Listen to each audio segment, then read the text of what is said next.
Hello and welcome to the Math Loop 96.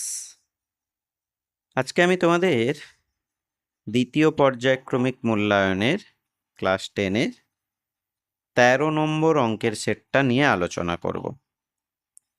অনুরোধ রইল ভিডিওটি শেষ পর্যন্ত দেখার জন্য। আশা করছি এটা তোমাদের খুব সাহায্যে আসবে। ওকে, চল দেখা যাক এমসিকিউর প্রথম প্রশ্ন তোমাদেরকে কি দেওয়া হয়েছে। দেওয়া আছে, দেখো, এ বি সি একটি যৌথ ব্যবসা শুরু করলো।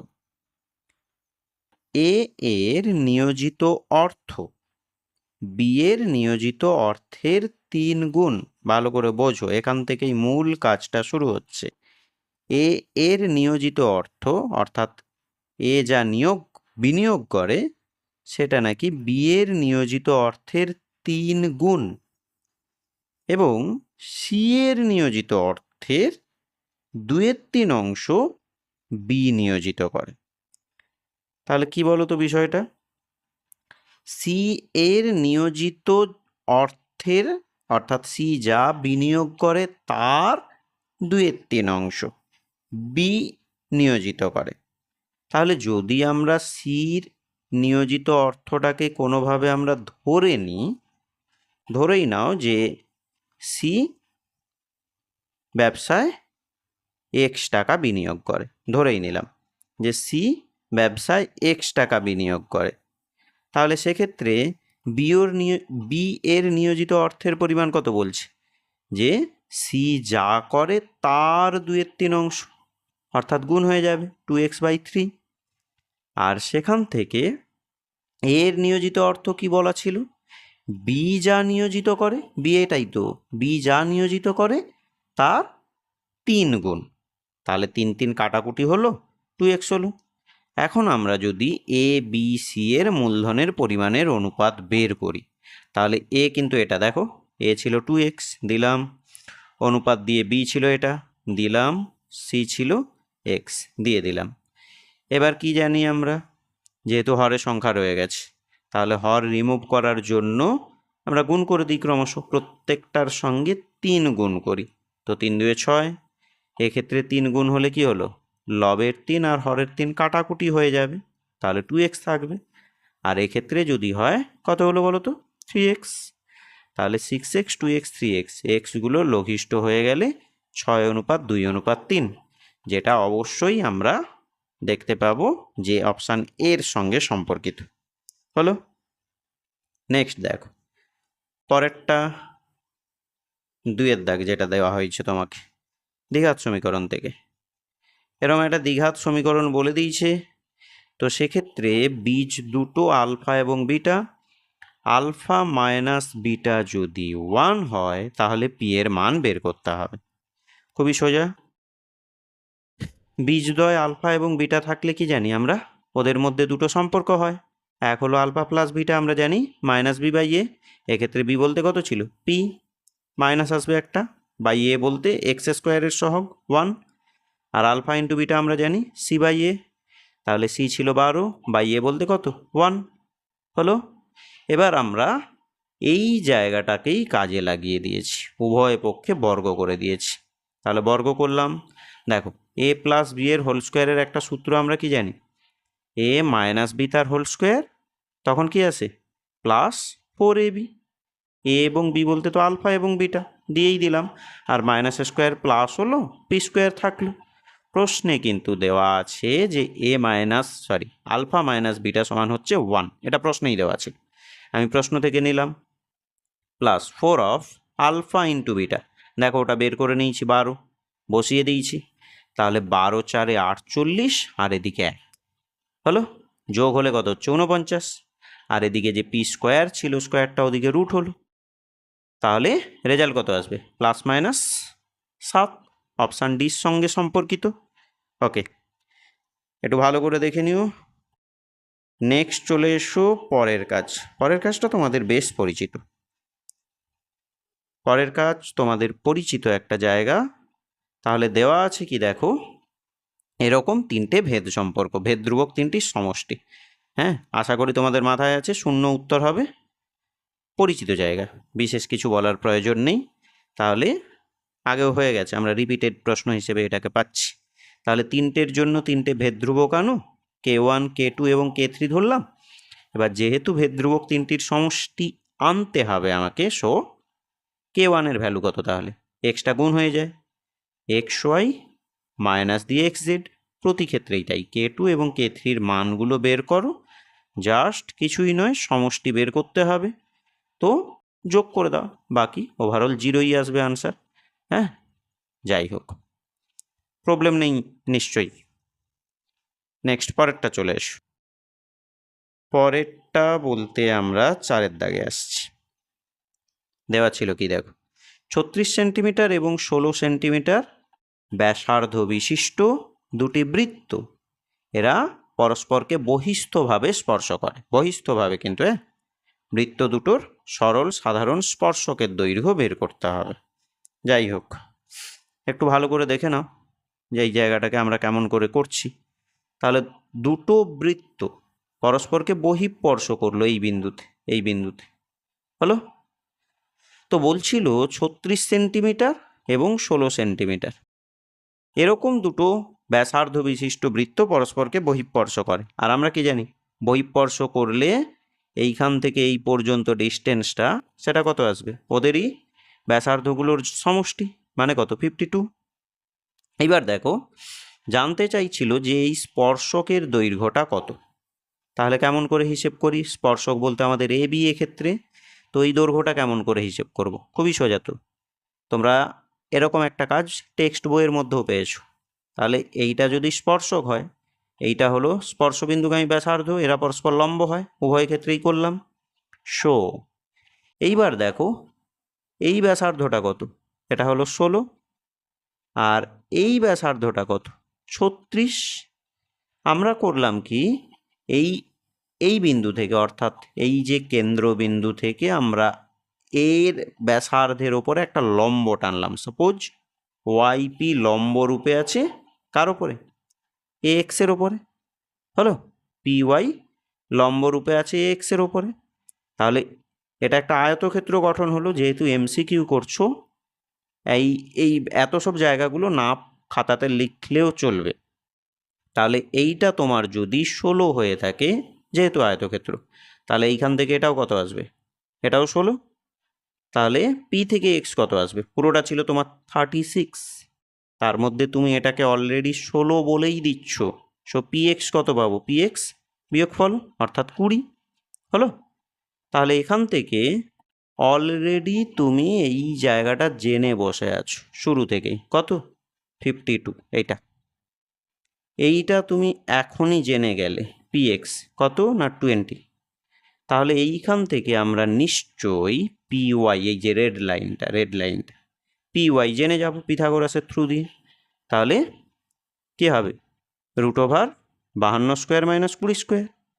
আর এক্ষেত্রে সহজ সমাধানের লক্ষ্যে আমি একটা কাজ করে নিয়েছি, A² - B² এর ফর্মুলাকে ব্যবহার করলাম, A + B × A - B। দেখো যোগ করে 72 আসবে, আর এদিকে যোগ করে বিয়োগ করে কত, 32 আসবে। 72কে একটু ভেঙে দিয়েছি, 9 4 36, 2 72। আর এক্ষেত্রে 32কেও ভেঙে নিয়েছি, তো 32 হচ্ছে কি, 16 2 32।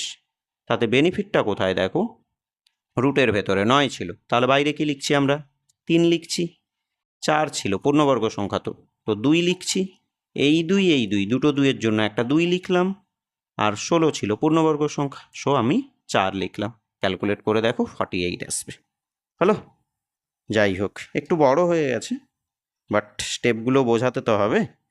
ওকে, চলে এসো। 2 নম্বরের জন্য এই প্রশ্নগুলো থাকে কিন্তু। আচ্ছা, নেক্সট পরেরটা চলে এসো। পরেরটা দেখো, তো হলো কি না, ABCD একটা ট্রাপিজিয়াম, যেখানে AD আর BC পরস্পর সমান্তরাল। AD বাহুর দৈর্ঘ্য 9 দেওয়া আছে, BC বাহুর দৈর্ঘ্য 16 সেন্টিমিটার দেওয়া আছে। ছবিটা দেখি।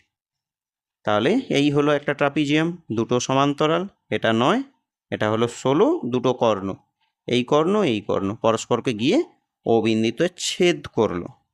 তো এইবার আমাদের প্রশ্ন যেটা দেওয়া আছে, ত্রিভুজ এওডি ও ত্রিভুজ বিওসি এর ক্ষেত্রফলের অনুপাত তাহলে কত? এওডি বলতে কোনটা? এই যে ওপরের এই ত্রিভুজটা। আর বিওসি বলতে কোনটা? এই ত্রিভুজটা। আচ্ছা, ত্রিভুজদ্বয় কিন্তু অবশ্যই সদৃশ, তাই তো? তোমরা জানোই অলরেডি। যদি কারণ জানতে চাও তাহলে দেখে নাও, এইটা পরস্পর বিপ্রতীপ, তাহলে বিপ্রতীপের দরুন কোণ এক্ষেত্রে সমান হয়ে গেছে।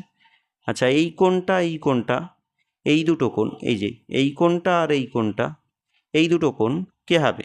একান্তর। সমান্তরাল তো এটা সমান্তরালের ক্ষেত্রে উৎপন্ন একান্তর চিরকাল সমান হয়েই থাকে। সো একই যুক্তিতে এটা একই, তো ত্রিভুজদ্বয় তাহলে সদৃশ হলো। আর মাথায় রাখতে হবে সবসময় যে যদি ত্রিভুজদ্বয় সদৃশ হয় সেক্ষেত্রে তাদের ক্ষেত্রফলের অনুপাত সবসময় তাদের অনুরূপ বাহুর বর্গের অনুপাতের সঙ্গে সমান হয়। বোঝা গেল? তাহলে এক্ষেত্রে ত্রিভুজ দুটোর ক্ষেত্রফলের অনুপাত কী হবে? তাদের যে অনুরূপ বাহুগুলো এটা এবং এটা, এদের বর্গের অনুপাতের সঙ্গে সমান হবে। তাহলে 9 স্কোয়ার কত? 81, আর 16 স্কোয়ার তুমি জানো 256। অপশান সি যাচ্ছে। ভালো করে দেখবে, টেক্সটে নেই কিন্তু প্রশ্নটা। যাই হোক, আর এর প্রমাণ করার প্রয়োজন হবে না, এটার প্রমাণ তোমাদের সিলেবাসের অন্তর্ভুক্ত নয়। নেক্সট চলে এসো, আমরা এইটা নিয়ে কথা বলি। 6 দাগ।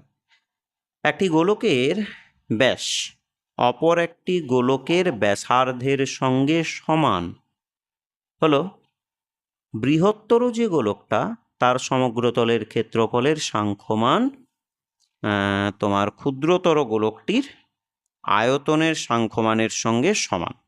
আচ্ছা, প্রশ্নে যেটা দেওয়া আছে এটাকে একটু আমরা সমীকরণ মতো করে আনার চেষ্টা করি। তাহলে দুটো গোলক, একটা বৃহত্তর গোলক যার ব্যাসার্ধকে আমরা ক্যাপিটাল আর ধরলাম, আর যেটা ক্ষুদ্রতর গোলক তার ব্যাসার্ধকে আমরা স্মল আর ধরলাম। প্রশ্নেই কি বলে দিয়েছে যে একটি গোলকের ব্যাস অপর গোলকের ব্যাসার্ধের সমান। তো তাহলে ছোটটার ব্যাস মানে কি 2r, অবশ্যই বড়টার যে ব্যাসার্ধ তার সঙ্গে সমান হচ্ছে, এটা একটা জায়গা। আর কি বলছিল? আর বলে দেওয়া হয়েছে তোমাকে, প্রশ্নটা দেখে নিও, তোমাদের কাছে বই আছেই।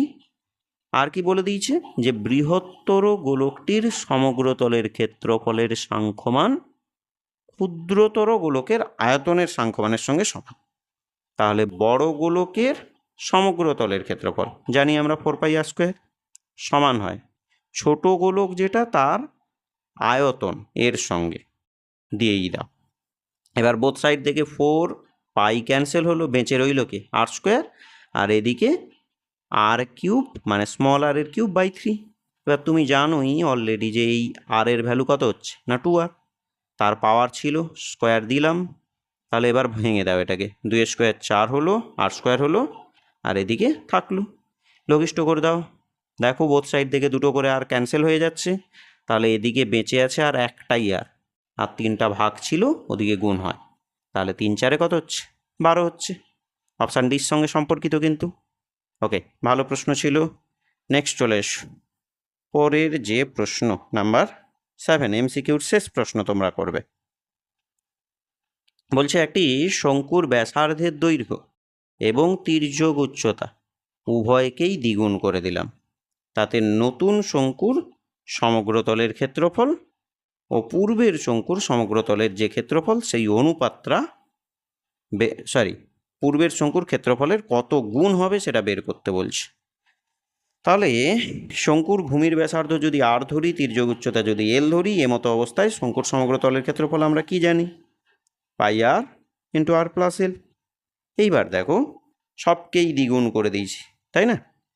মানে ব্যাসার্ধকেও দ্বিগুণ করলাম আর তির্যক উচ্চতাকেও দ্বিগুণ করলাম। প্রশ্ন বলে দিয়েছে, আমরা বলছি না। সো আর লিখতে পারবো না, তাহলে 2r লিখবো, এখানেও তাই।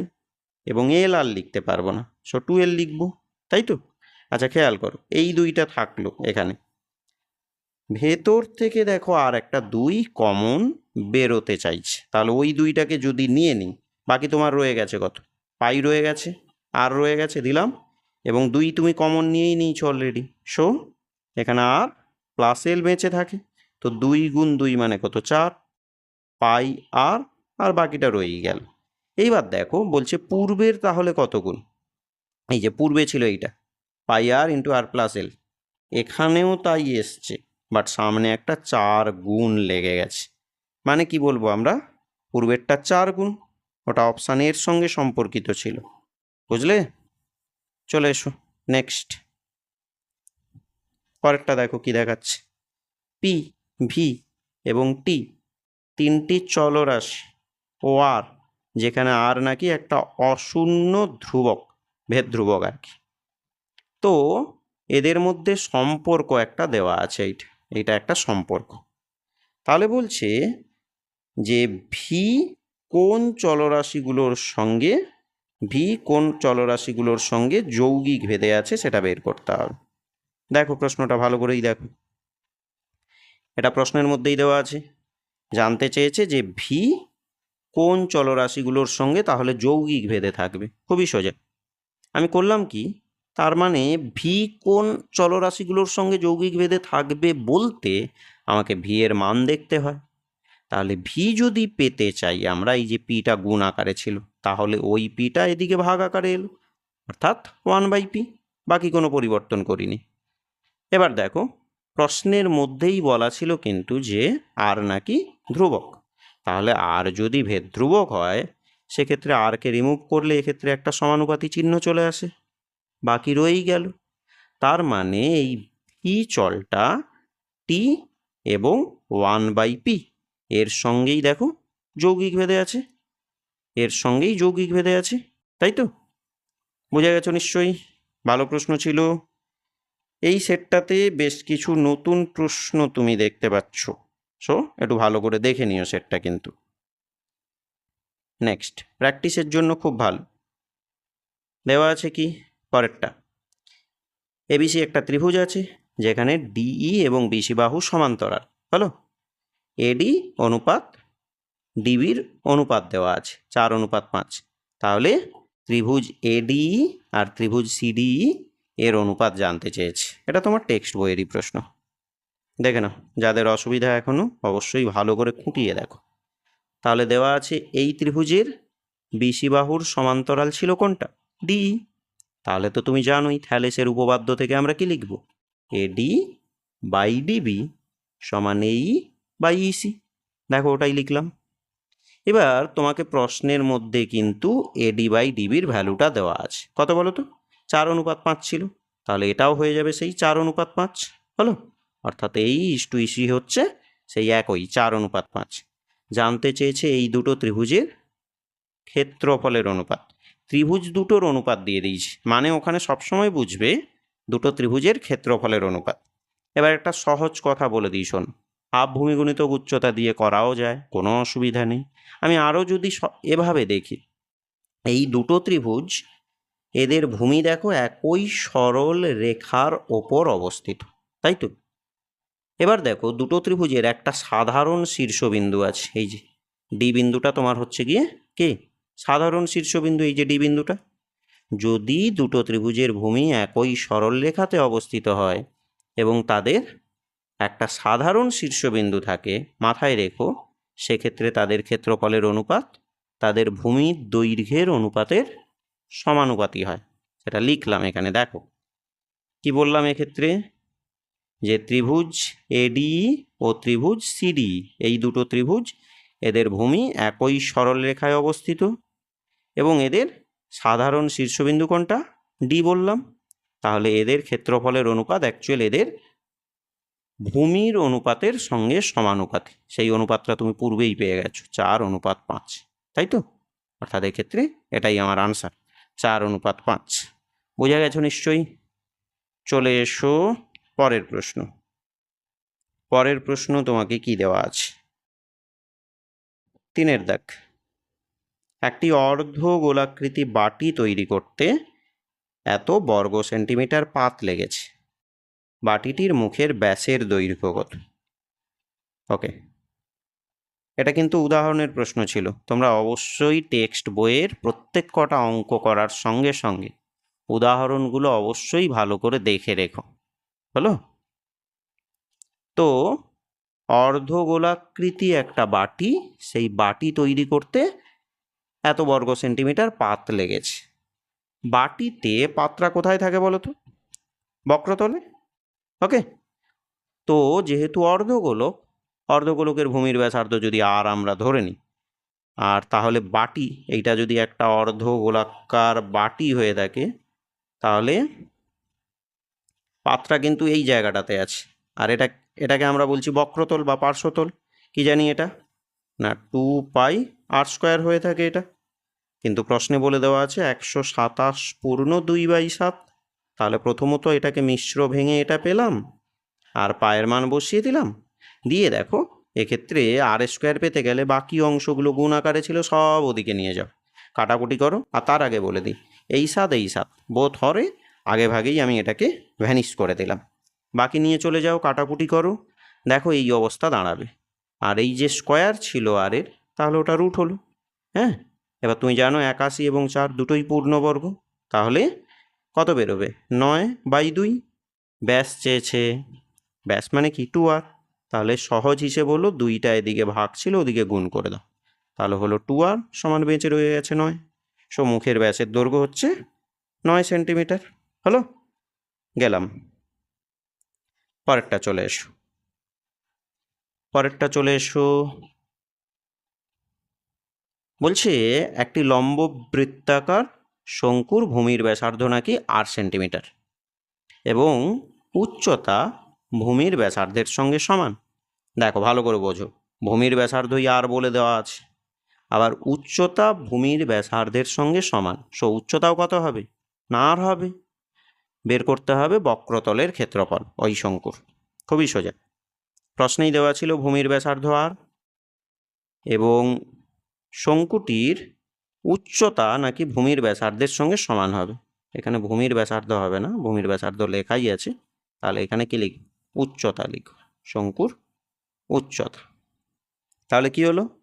ভূমির ব্যাসার্ধ আর ধরলাম এবং উচ্চতাও যেহেতু সমান ছিল, তাহলে উচ্চতাটাও কত হলো? আর হলো। যাই হোক, এবার তির্যক উচ্চতা যদি আমরা এল ধরে নিই, তাহলে এল সমান আমরা কি জানি? √r² যোগ h²। এইচ বলতে তো আর নিজেই, বোঝা গেল নিশ্চয়ই। ওকে, এবার r² যোগ r² মানে কত হয়? তুমি জানোই তো, 2r² হবে।